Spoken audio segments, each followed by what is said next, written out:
안녕하세요. 2025년 3월 2일 복된 주일 아침입니다. 오늘도 말씀 앞에 나오신 성도님들 주님의 이름으로 환영하고 축복합니다. 오늘은 창세기 4장 1절부터 12절까지 말씀 함께 나누겠습니다. 제가 읽겠습니다. 아담이 그의 아내 하와와 동침함에 하와가 임신하여 가인을 낳고 이르되 내가 여호와로 말미암아 득남하였다 하니라. 그가 또 가인의 아우 아벨을 낳았는데 아벨은 양치는 자였고 가인은 농사하는 자였더라. 세월이 지난 후에 가인은 땅의 소산으로 제물을 삼아 여호와께 드렸고 아벨은 자기도 양의 첫 새끼와 그 기름으로 드렸더니 여호와께서 아벨과 그의 제물은 받으셨으나 가인과 그의 제물은 받지 아니하신지라. 가인이 몹시 분하여 안색이 변하니 여호와께서 가인에게 이르시되 내가 분하여 함은 어찌 됨이며 안색이 변함은 어찌 됨이냐. 내가 선을 행하면 어찌 낯을 들지 못하겠느냐. 선을 행하지 아니하면 죄가 문에 엎드려 있느니라. 죄가 너를 원하나 너는 죄를 다스릴지니라. 가인이 그의 아우 아벨에게 말하고 그들이 들에 있을 때에 가인이 그의 아우 아벨을 쳐 죽이니라. 여호와께서 가인에게 이르시되 내 아우 아벨이 어디 있느냐. 그가 이르되 내가 알지 못하나이다. 내가 내 아우를 지키는 자니까. 이르시되 내가 무엇을 하였느냐. 내 아우의 핏소리가 땅에서부터 내게 호소하느니라. 땅이 그 입을 벌려 내 손으로부터 내 아우의 피를 받았은즉 내가 땅에서 저주를 받으리니 내가 밭을 갈아도 땅이 다시는 그 효력을 내게 주지 아니할 것이요 너는 땅에서 피하며 유리하는 자가 되리라. 아멘. 성도님들 안녕하십니까? 한 주 동안 잘 지내셨습니까? 오늘은 2025년 3월의 첫 번째 주일입니다. 새해를 시작한 것이 엊그제 같은데 벌써 3월이라는 것이 정말 믿겨지지가 않습니다. 시간이 정말 빠르게 지나가고 있는데요. 이렇게 빠르게 지나가는 시간 속에 중요한 것은 우리의 방향입니다. 빠르게 지나가는 시간 속에서 방향을 잃지 않는 저와 성도님들 모두 되시기를 바랍니다. 오늘은 창세기 4장 말씀을 함께 나누려고 하는데요. 아마도 성경에 나오는 모든 이야기들 가운데 가장 잔인하고 슬픈 이야기가 아닐까 싶습니다. 바로 인류 최초의 살인사건, 이 가인과 아벨 이야기인데요. 살인사건도 그냥 살인사건이 아니라 친형이 자신의 아우를 쳐서 죽인 그런 끔찍한 존속살인사건입니다. 어떻게 친형이 자신의 동생을 죽일 수 있을까 싶지만 자신의 남편이나 아내를 또 자신의 부모나 자식을 또 자신의 형제나 친척을 그렇게 죽이는 존속살인은 예나 지금이나 종종 일어나고 있는 것이 불편한 진실입니다. 아주 오래된 일이지만 실제로 제 친구 중에 한 명도 자신의 아내에게 칼에 찔려 죽은 적이 있었습니다. 정말 그럴 사람들 아닌데 도대체 어떻게 하다가 그런 끔찍한 일이 벌어졌는지 그때 받은 충격이 너무 커서 지금까지도 그 일이 잊혀지지가 않는데요. 이 도저히 믿어지지 않는 이런 끔찍한 사건들 생각보다 우리 가까운 곳에서 종종 일어나기도 하는 것입니다. 그러면 도대체 가인은 왜 자신의 동생 아벨을 죽였던 것일까? 그것이 알고 싶다. 한번 시작해 보겠습니다. 우선 이 가인의 출생부터 한번 우리가 살펴보면요. 오늘 본문 1절 말씀에 보면 아담이 그의 아내 하와와 동침하며 하와가 임신하여 가인을 낳았다라고 나옵니다. 여러분, 이 가인은 인류 최초로 엄마 뱃속에서 그 임신 기간을 거쳐서 갓난아기의 모습으로 태어났던 그런 최초의 신생아였다라고 할 수 있습니다. 결혼해서 자녀를 두신 분들 그 첫 아기를 낳으셨을 때 그때 감동과 기쁨이 기억나시죠? 아담과 하와에게 있어서도 자신들이 결혼하고 처음으로 얻은 아들이었기 때문에 얼마나 감격스럽고 기쁘고 또 하나님께 감사했을지 한번 생각해 보시기 바랍니다. 그래서 그들은 그 아이의 이름을 가인이라고 지었습니다. 이 가인이란 뜻은 내가 여호와로 말미암아 득남하였다라는 뜻이라고 오늘 본문 1절 후반절에 나오고 있죠. 결혼한 가정에 태어난 그 첫 아기, 그것도 첫 아들 장남은 여러 면에서 그 존재와 의미가 특별했습니다. 우리 성도님들 중에서도 집에서 첫 아들 장남이신 분들이 계실 텐데요. 저도 장남입니다. 장남은 보통 지극한 정성과 사랑과 기대를 이제 한 몸에 받고 또 좋은 걸 먹고 또 부모님이 제공해 줄 수 있는 그 최선의 환경 속에서 자라게 되는 경우가 많죠. 아마도 가인이 처음 태어났을 때 역시 그런 아담과 하와의 지극한 정성과 사랑과 기대를 한 몸에 받으며 무럭무럭 건강하게 자랐을 것입니다.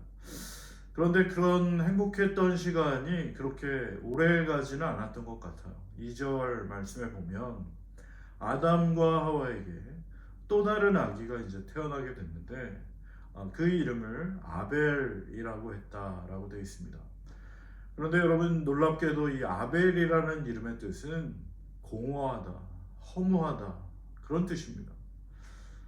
그 첫째 아들 장남 가인을 얻었을 때 와, 내가 여호와 하나님으로 말미암아 아들을 낳았다 만세 막 그러면서 그 기뻐했던 기쁨과 감격이 무슨 이유에서였는지 어느새 사라져 버리고 아들을 또 낳긴 낳았는데 그 아들의 이름을 아벨, 공허하다, 허무하다 이렇게 지었으니 도대체 아담과 하와가 왜 이름을 그렇게 지었는지 잘 이해가 되지 않는 것이죠. 어느 부모님이 자신의 아들을 낳아가지고 이름을 김공허, 이허무라고 지으시겠어요. 그래서 이 부분을 놓고 어떤 학자들은 어쩌면 이 가인 이후에 가인과 아벨 사이에 또 다른 형제들이 있었을지도 모른다라고 추측을 하기도 합니다. 왜냐하면 성경은 때로 모든 것을 하나하나 다 열거하지 않고 선택적으로 언급할 때가 종종 있기 때문인 것입니다. 그래서 이제 처음 아들 낳았을 때는 어쩌면 자신들이 그 선악과를 따먹고 하나님께 벌을 받아서 그 에덴 동산으로부터 추방당하기 전에 그 하나님께서 하셨던 말씀이 있잖아요. 장차 뱀의 머리를 상하게 할 그 여자의 후손으로 태어날 아기가 있을 거라고 하셨는데 바로 그 가인을 낳았을 때 바로 이 아이가 바로 그 아이가 아닌가 하면서 이제 굉장히 기뻐했고 이제 곧 그들은 다시 에덴 동산으로 이제 돌아갈 수 있지 않을까 이런 희망을 갖게 됐는데 오랜 세월이 지나도록 하나님으로부터 다시 에덴 동산으로 돌아와도 된다라는 그런 말씀은 없으시고 그저 척박한 땅에서 또 아이를 낳고 또 아이를 낳고 그렇게 힘들게 하루하루 지내다 보니 아벨을 낳았을 때에는 하와가 모든 것이 공허하다, 허무하다 그런 마음이었는지도 모르겠습니다.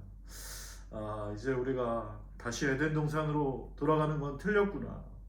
이렇게 계속 고생하면서 살아가야 하나보다.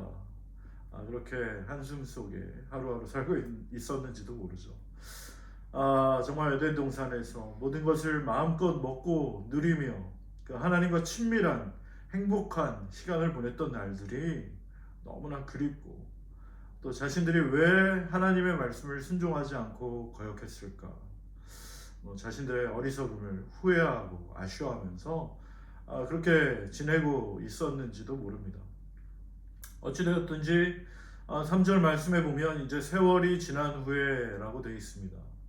얼마만큼의 시간이 지난 건지 우리는 잘 모르지만 아마도 이 가인과 아벨이 성인으로 장성한 후에 라고 볼 수 있겠죠. 이 가인은 후에 자라서 농사하는 자가 되었고 아벨은 양치는 자가 되었다라고 나옵니다. 뭐 지금은 모든 직업이 다 귀한 직업이지만 당시에는 아직 고기를 먹을 수 있는 상황이 아니었고 고기를 먹게 된 것은 노아의 홍수 이후 아닙니까?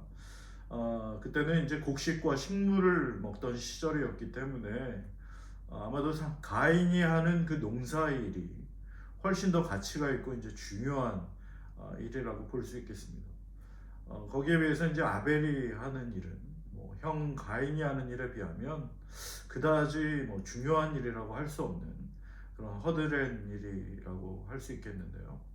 뭐 그래도 각자 나름대로 이제 가정의 살림에 도움이 되고자 각자의 일을 열심히 이제 하고 있었는데 이제 때가 되어 하나님께 제사를 드릴 시기가 이제 다가온 것입니다. 가인은 농부였기 때문에 땅의 소산으로 곡식과 제물로 하나님께 드렸고 또 4절에 보면 아벨은 양을 치는 자였으므로 양의 첫 새끼와 그 기름으로 여호와 하나님께 드렸다 이제 이렇게 나옵니다. 그런데 문제는 여호와 하나님께서 아벨과 그의 제물을 받으셨으나 가인과 그의 제물은 받지 않으셨다라는 것이에요. 이게 어떻게 된 일입니까? 왜 하나님께서는 아벨과 그의 제물은 받으셨지만 가인과 그의 제물은 받지 않으신 걸까요?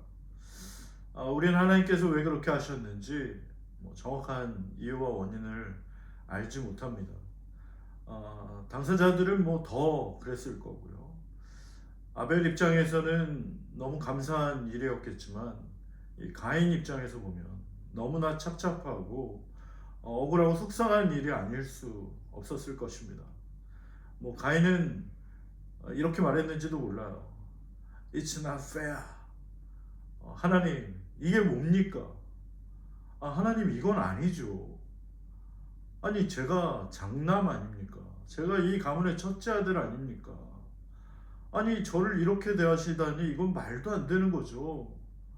그걸 떠나서 이건 상식적으로 생각해봐도 아니 왜 누구 건 받으시고 누구 건 받지 않으십니까? 이건 불공평합니다. 하나님 이러시면 안 되죠. 하나님 너무하십니다. 저는 하나님이 하시는 일이 마음에 들지 않습니다. 하나님이 하시는 일은 옳지 않습니다. 하나님이 내리신 결정에 저는 동의가 되지 않습니다. 하나님이 하시는 일 저는 진짜 너무 마음에 안 들어요. 짜증나. 이런 생각을 했을지도 몰라요. 혹시 우리 성도님들 가운데도 요즘 그런 생각 드시는 분이 계시지 않습니까? 하나님 도대체 이게 뭡니까? 이건 불공평해요. 하나님 이러시면 안 되죠. 너무하십니다. 저는 하나님이 하시는 일이 마음에 들지 않아요.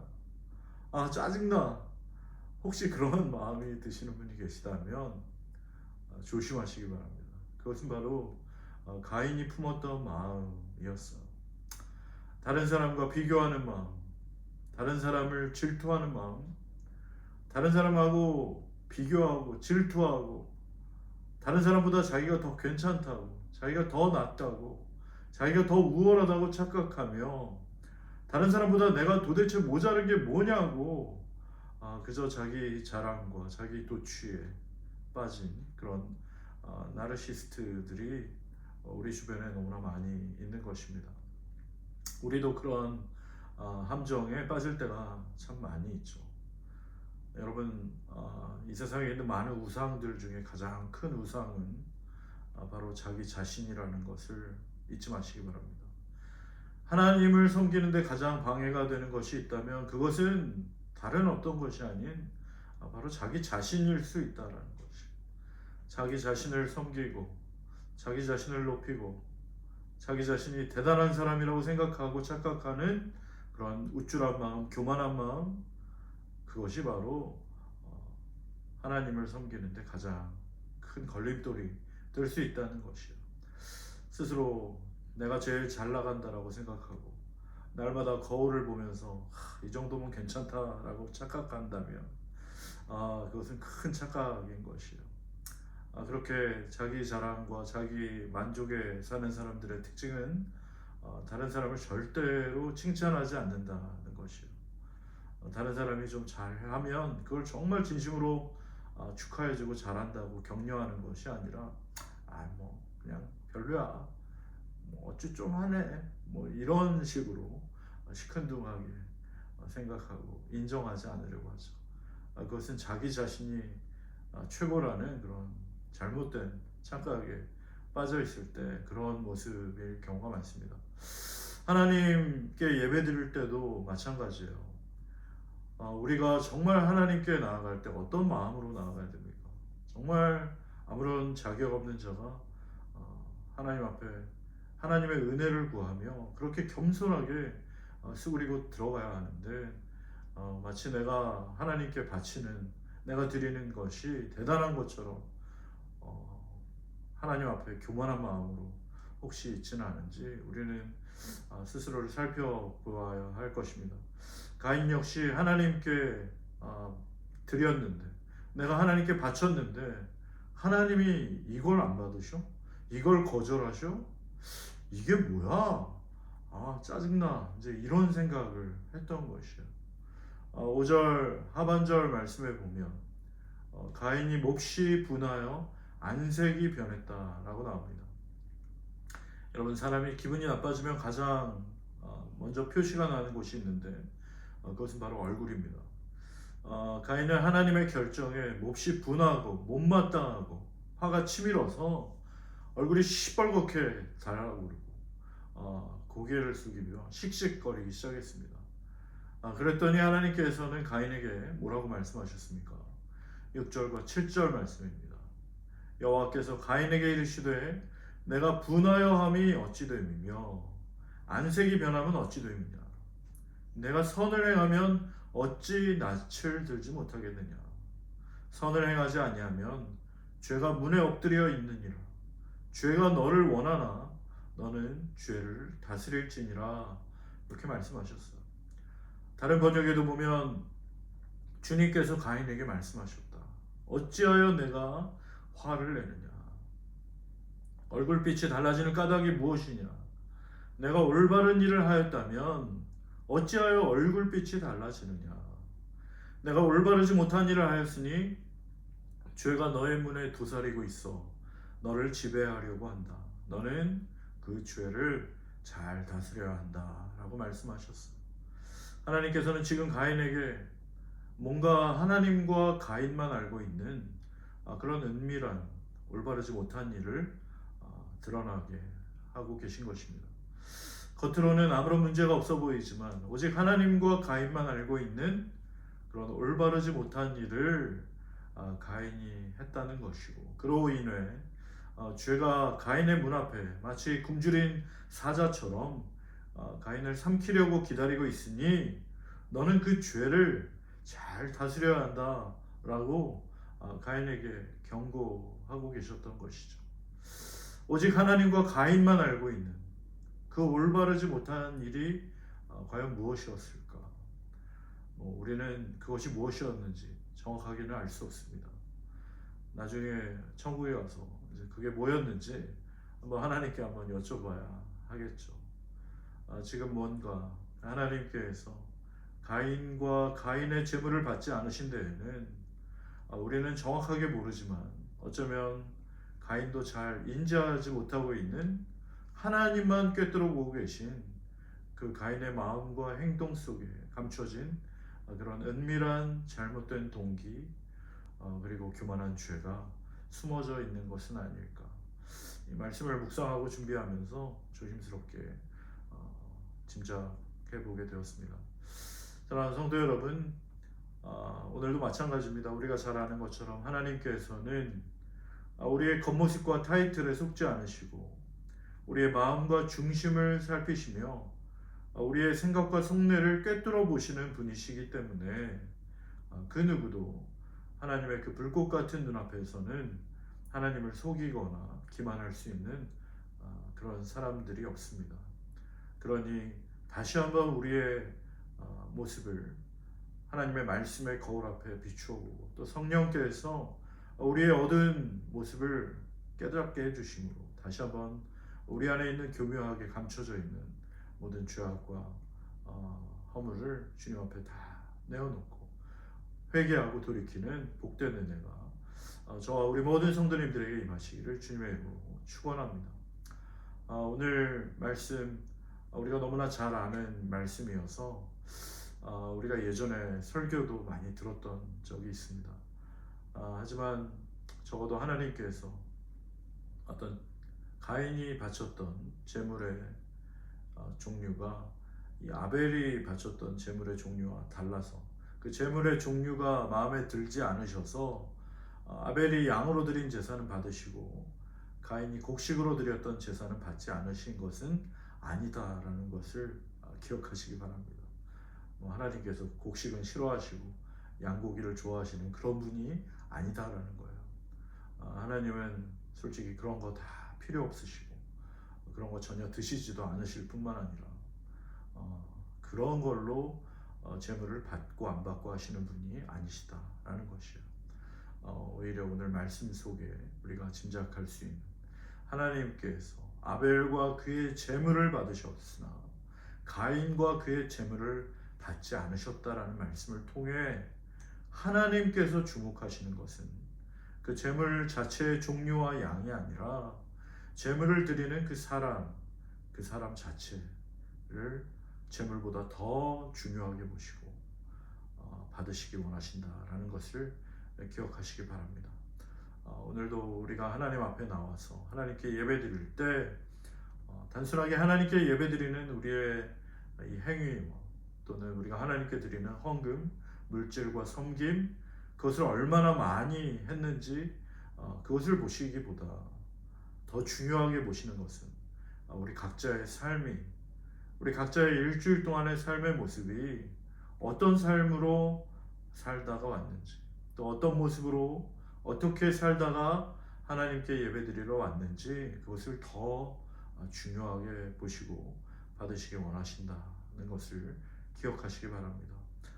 그냥 지난 6일 동안에는 하나님과 아무런 상관없이 세상 속에서 내 마음대로 살다가 그저 주일이라고 잠깐 교회에 와서 잠깐 예배 출석하고 잠깐 주차 봉사하고 헌금 좀 내고 아무런 회개와 변화와 감동 없이 하나님과의 인격적인 만남과 교제 없이 그저 몸이 건조하게 그런 종교적인 의무와 열심만으로 뭐 했냐 안 했냐 왔냐 안 왔냐 냈냐 안 냈냐 지켰냐 안 지켰냐 그런 율법적이고 형식적인 예배와 섬김과 봉사 그것은 죄송하지만 하나님과는 아무런 상관이 없는 것이고 하나님께서 받지 않으시는 그런 무의미한 종교적인 행위가 될 수 있다라는 것을 우리는 명심하고 다시 한번 하나님 앞에 신령과 진정으로 예배드리고 또 하나님 앞에 우리의 온 마음을 다해